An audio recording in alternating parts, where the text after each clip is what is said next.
ఇక్కడ మనకు ఈ ఐపీఎల్ అంటే ఇంటర్నేషనల్ పావర్టీ లైన్ బెదిరికి సంబంధించి IBAD వాళ్ళు రిలీజ్ చేస్తుంటారు. దీనికి సంబంధించి వీళ్ళు ఇలా ఒక రోజుకు $3 కన్జంప్షన్ ఖర్చు చేస్తే వాళ్ళు బీదరిక రేఖ మరి పైన ఉన్నట్లు, ఖర్చు చేయకపోతే బీదరిక రేఖ లోపు ఉన్నట్టు మనం తీసుకోవాలి. దీన్ని పర్చేసింగ్ పవర్ ప్యారిటీ అంటారు, కొనుగోలు సారూప్యత సామర్థ్య దృష్ట్యా. సో ఇక్కడ ఇండియాకి సంబంధించి 2011-12లో 27.1% పీపుల్ బీదరికలు ఉండేది. ఇలా 2020-23లో 5.3కి వచ్చింది. అంటే ప్రపంచ బ్యాంక్ ప్రకారము దేశంలో బీదరికలు ఉన్నవారు 5.3% విషయం అర్థం చేసుకోవాలి. అదే రకంగా నీతి ఆయోగ్ వాళ్ళు కూడా 12 అంశాలు తీసుకొని లెక్కిస్తున్నారు.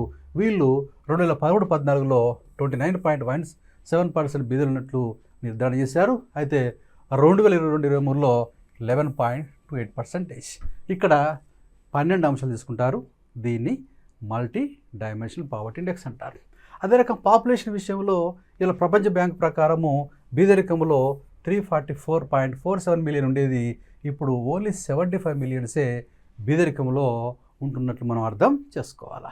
ఇలా బీదరిక లెక్కలు భారతదేశంలో 73-74లో స్టార్ట్ అయినాయి. తర్వాత అప్పుడు వాళ్ళు ఉపయోగించిన MPC ఇలా monthly per capital consumption expenditure, ఇప్పుడు ఉపయోగించేది MPI multi dimensional poverty index అనే విషయం అర్థం చేసుకోవాలి. మొత్తం IBAD ప్రకారము గతంలో వాళ్ళు $2.15 తీసుకునేది, ఇప్పుడు $3 తీసుకున్నారు. ఓకే, నా విషయం అర్థం చేసుకోవాలి. 2.15 ప్రకారము 11-12లో బీదలు 16.2, ఇవాళ అదే 22-23లో 2.3.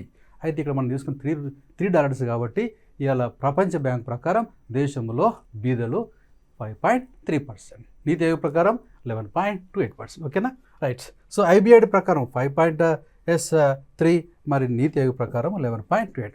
మొత్తం మీద బీదరికం అనేది ఉండకూడదు. బీదరికంతో అన్ని సమస్యలు వస్తాయి కాబట్టి ఇలా బీదరికాన్ని తీసేయాలి. ఎందుకంటే 75 ఇయర్స్ అయిపోయింది, మరి స్వాతంత్రం వచ్చేసి ఇంకా బీదరికం చెప్పుకోవడం కరెక్ట్ కాదు ఇక్కడది. కాబట్టి బీదరికం పైన మనం కొంచెం వారు చేయవలసిన అవసరం ఉందనే విషయం అర్థం చేసుకోవాలి. Okay, thank you.